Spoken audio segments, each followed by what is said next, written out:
Good morning, everyone. It's supposed to be a beautiful day again today, not cloudy and cold like it was a couple of days ago, so I think we'll have a really nice break and lunch. But today is an exciting day for us. This is a program launch of FiReStarters.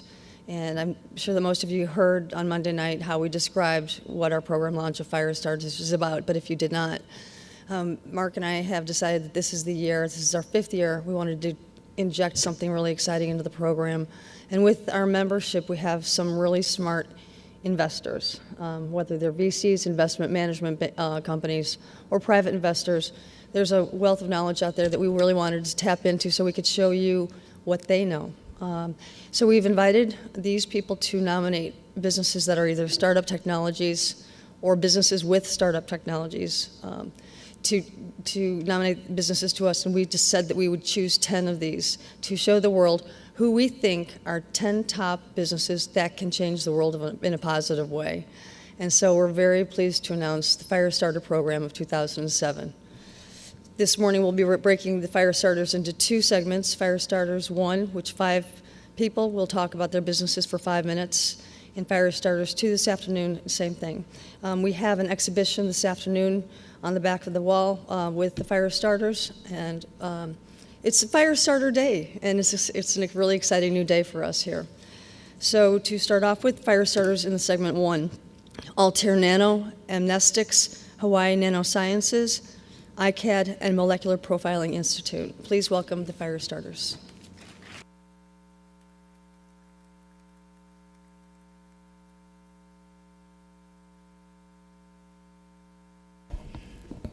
Good morning. I'm Alan Gotcher, the CEO and President of Altair Nanotechnologies. We're a small, young company based in Reno, Nevada. We're publicly traded on NASDAQ under the ticker symbol ALTI. We're a nanotechnology company that is building nano-structured metal oxides, which we then incorporate into products that we sell to our partners or license to our partners. We're organized into 3 business units: a life science business unit, an advanced materials business unit, and our power storage business, which is what we're really beginning to develop a reputation for, having created some very unique product technology. Yesterday, you saw one of our partners, Phoenix Motor Cars, exhibiting 3 of their vehicles that are powered by our power storage products. These products have really unbelievable performance, and there's a fair amount of skepticism about the performance of our battery products.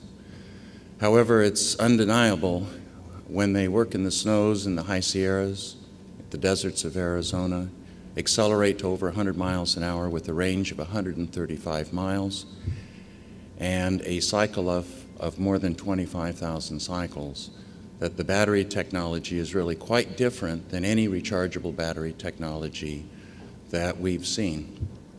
Now, Altair has a business model that says, let's recognize that we're a small company with very distinctive technology, and we'll bring it to market with partnerships. And so in our power storage business unit, we've partnered with young companies like Phoenix Motor Cars and other all-electric vehicle manufacturers, as well as some very large companies like Alcoa and the AES Corporation. Why? Alcoa is a Tier 1 supplier to the automotive businesses, and small companies do not have a reputation for being highly reliable and durable suppliers. And so we've partnered with Alcoa to bring the technology to the large OEMs, but that'll take time. 2 years for them to study the technology and believe it works, and then 3 to 5 years to get the vehicle platform to market. And for young companies, that's a long period of time. You burn a lot of cash, you run the risk of starving to death. So we work with Phoenix to get the vehicles into the market quickly, amongst others. Phoenix claims they'll sell hundreds of vehicles this year, thousands next year, tens of thousands year 3. In parallel, we're focusing on a second market, stationary power. The 2 markets that we're focusing on with our battery technology are markets that have been recognized for a very long period of time, over 100 years.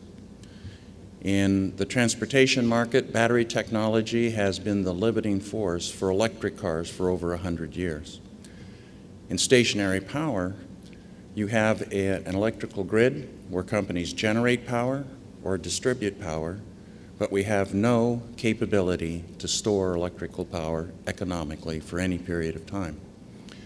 Altairnano believes that our technology will allow us to bring products to market with our partners that allow us to electrify transportation and to create huge power storage devices for the electrical grid, enabling for the first time economic storage of power. So you can generate it from fossil fuels or clean energy resources like wind power, solar, store the power economically, and then deliver it to the grid on demand. Today, power is generated, and depending upon the demand, it is either consumed or burned off as heat. Altairnano thinks our technology over the coming 2 to 5 years will allow us to have a substantial impact on the transportation and stationary power through the storage of power at off-peak times and then delivering it to the grid to load balance when demand is high. At the back of the room, Bob Goebel and I will be there this afternoon from 4 to 6 to chat with you and to answer any of your questions. We look forward to talking with you. We're a small, young company, and I think over the course of the next couple of years, you'll hear more from Altairnano as we bring our distinctive product technology to market. Thanks very much.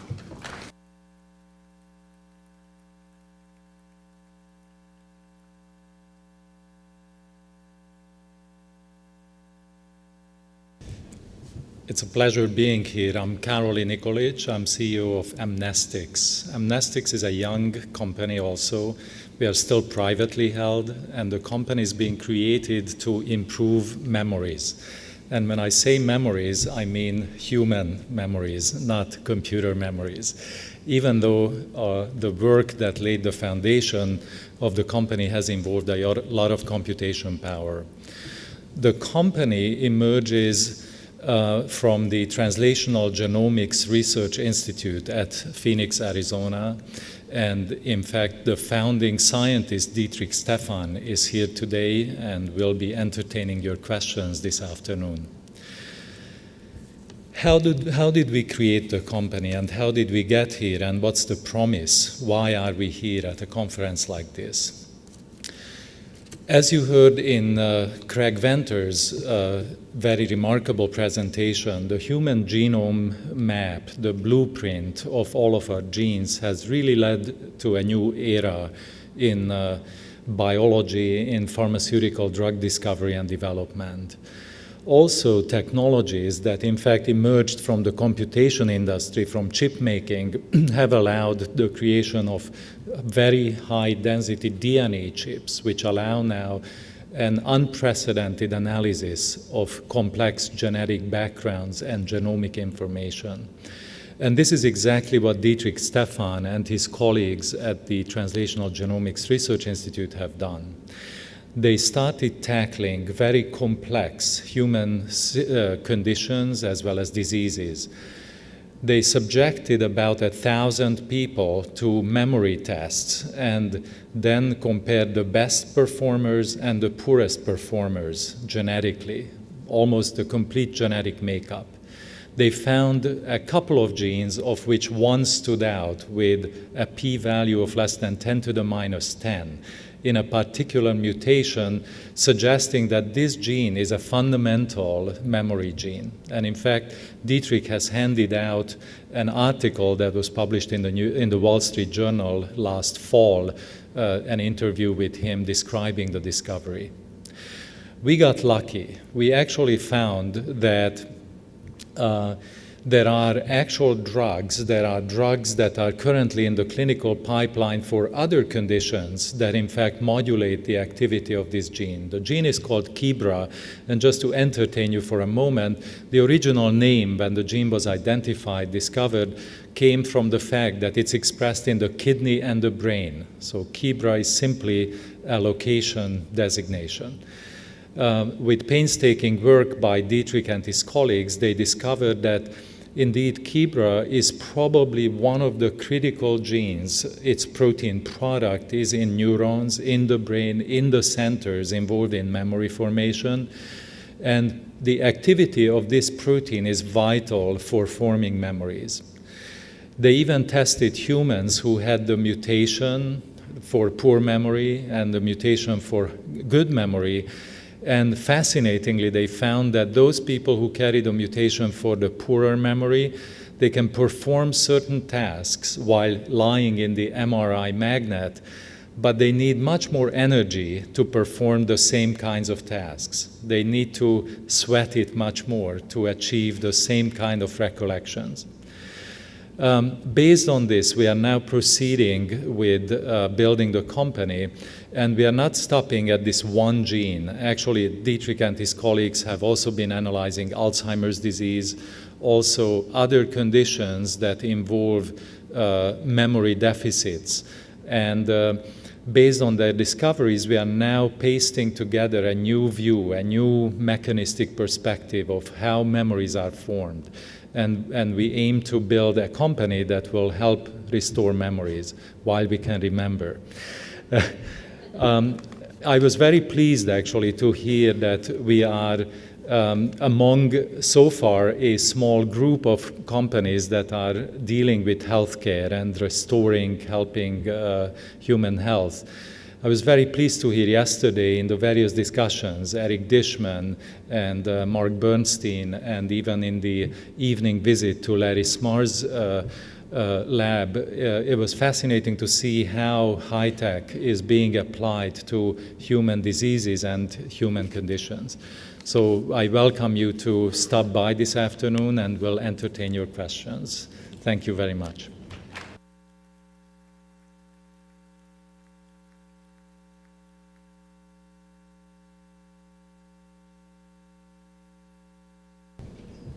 Good morning. Hawaii NanoSciences.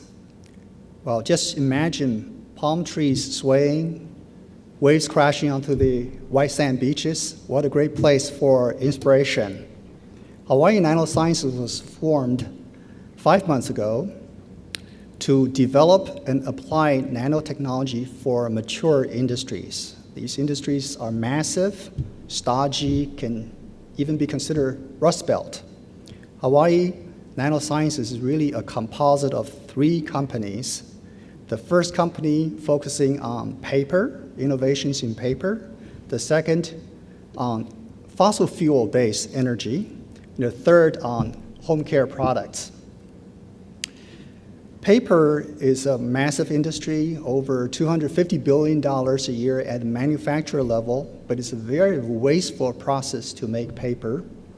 I was told that paper manufacture consumes more than 10% out of all the manufacturing industries in terms of energy consumption. Imagine if you can make the same paper with 20% less pulp, virtually no water, there's no need for energy to drive out the water. You produce something that has very specialized properties, equally strong, maybe even stronger. You can have shipping boxes that never break. You can have stationery that's water repellent or grease resistant. In fact, one of the first niche products that we're producing is non-fluorinated, food-safe paper coating to allow you to have packages that can resist grease transmission.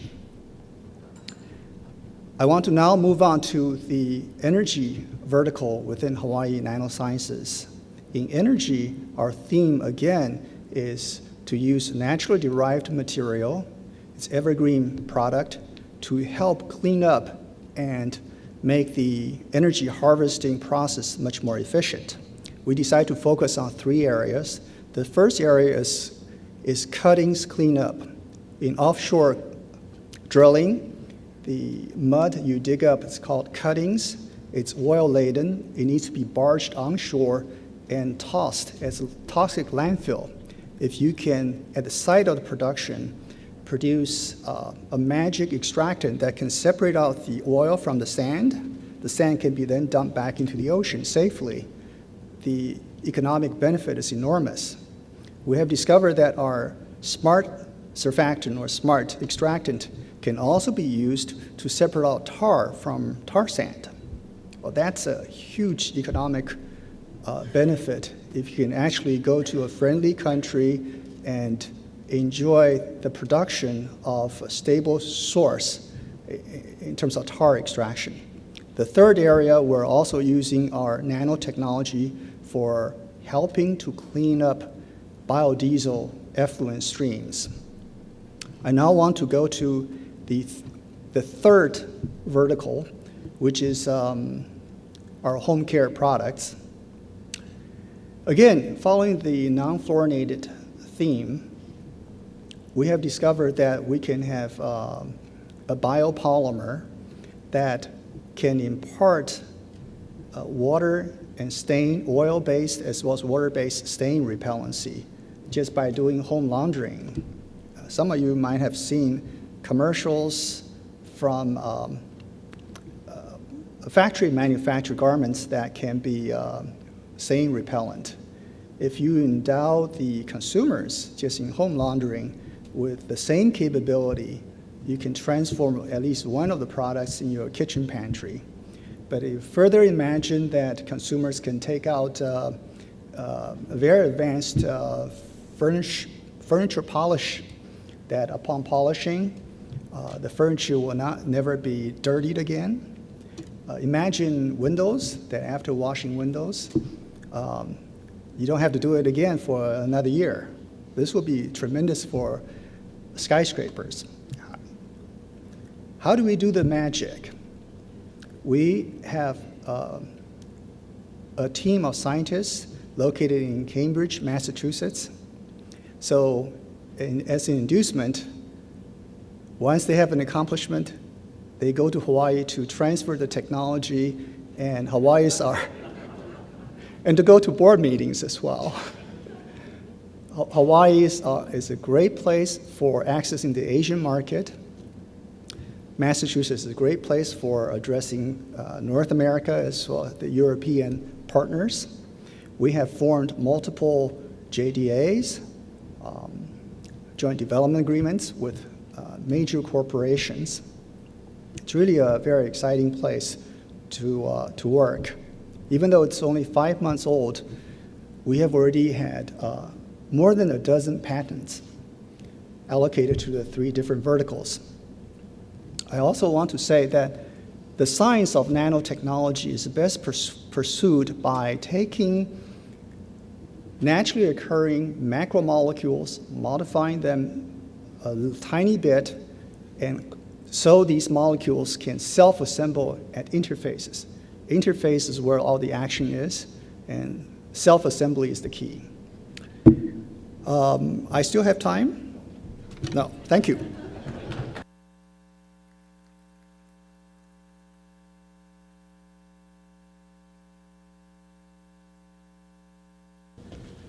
Well, good morning. My name is Ken Ferry. I'm the CEO of iCAD, and I'm not getting older, but as I'm getting more chronologically advanced, I need to use these glasses as I speak to you.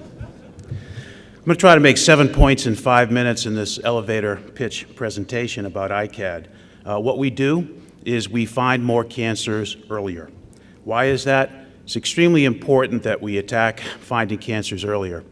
Today in our society, we are doing a much better job of treating heart disease than we are stopping the growth of cancer.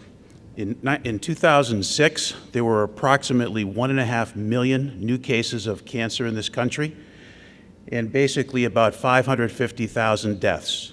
If you look at the American Cancer Society statistics between 2001 and 2011, they're projecting double-digit increases in breast cancer, colorectal cancer, prostate cancer, and lung cancer.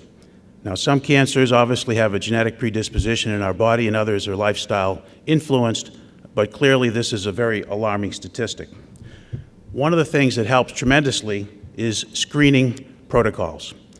Today in mammography, we do about 40 million mammograms a year in this country.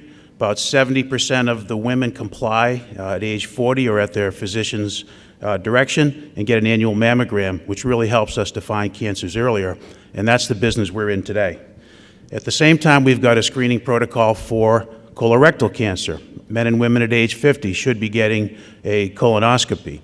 Compliance is quite a bit lower than that for a variety of reasons, but it's been proven that if you find polyps in the colon early, you can eliminate the potential for cancer. If you snip out the polyps at an early stage, you can significantly improve people's quality of life as it relates to colorectal cancer.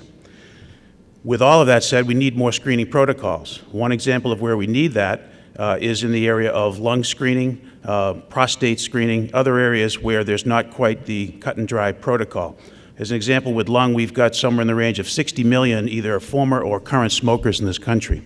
They should be screened because clearly we could help those individuals detect cancers earlier if at all possible, improving their quality of life, and to some extent taking significant cost out of our healthcare system. So, with all of that said as a backdrop, there is a shortage of radiologists in this country today that read the exams to find cancer. There's a shortage of technologists as well. And we're going through an enormous technology transition in the mammography space where our business is today to detect more breast cancers. Most of the 9,000 sites certified by the FDA in this country and 14,000 mammography cameras are still in the analog film-based world. Only about 2,500 have gone digital at a time when we need to find more cancers through better imaging, as well as better tools for the radiologist as they need to get their workflow at the optimal level, given the volume of patients, as well as the issues of productivity, reimbursement, and cost. So it's extremely important as we go through this transition that we have very, very good imaging technology. The market is rapidly adopting digital imaging technology for mammography, so it's now a filmless world. And computer-aided detection is being adopted as a near one-to-one adjunct to help find cancers more clearly. We at iCAD will find up to 94% of biopsy-proven cancers with 2 false marks on a case in the radiology suite, really helping the radiologist increase their ability to detect cancer as much as 20% on average versus the naked eye. With that said, this transition will still take 3 to 4 more years to fully move into the digital space. And we're pleased to say that we have products for the film-based mammography space as well, which will enable us to digitize the image to help find more cancers. We have a product under development for colon cancer detection in the virtual space via the CT technology or virtual colonography. We licensed an algorithm from NIH. They've been working on it for 9 years. And that will enable us, hopefully by sometime next year, as the screening process may move to the more non-invasive, more friendly CT procedure, get more of those 80 million Americans in to get their colon cancer screening. We're also working very actively on new products in other areas, possibly prostate, lung, cardiovascular, to give the radiologists the computer-aided detection support they need to find cancers more frequently, much more productively, and obviously that will pay off in many, many dividends to the patients and their families as they are challenged with a very serious life-threatening event. So we're iCAD. We're a public company traded on the NASDAQ. Our booth has shining light in the back, and we look very much forward to speaking with you at the breaks about our technology and our company. Thank you.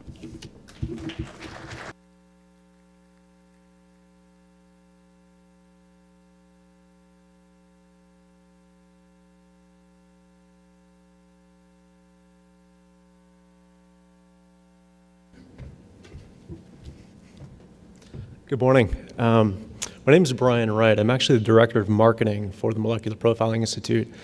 Robert Penny, our CEO, wasn't able to attend today. There are some exciting events occurring at Molecular Profiling that precluded him actually coming to speak with us. He sends his apologies, but again, there's very exciting things happening in our facility as we speak. Molecular Profiling was established in 2004 by 2 nonprofit institutions, the International Genomics Consortium, as well as the Translational Genomics Research Institute in Phoenix, Arizona. It was established as an esoteric reference lab with the primary mission of developing and delivering advanced prognostic and diagnostic tests based on genomic and proteomic profiling. So why are we here today? Why are we a FiReStarter? And it speaks a lot to Eric Dishman's speech yesterday that talked about the inefficiencies in the healthcare system. We're a very advanced nation with the most advanced technologies, but are we effectively applying those technologies to drive down healthcare costs? In fact, physicians all the time get new technologies in their office and they continually use them, and it drives greater usage and greater healthcare costs. So what are some of the things that we're doing at Molecular Profiling that are going to help redefine healthcare as we step into the future? One is changing the lens through which we approach cancer therapy and the selection of cancer therapies. Very oftentimes right now, cancer therapies are typically chosen based on origin of the tumor.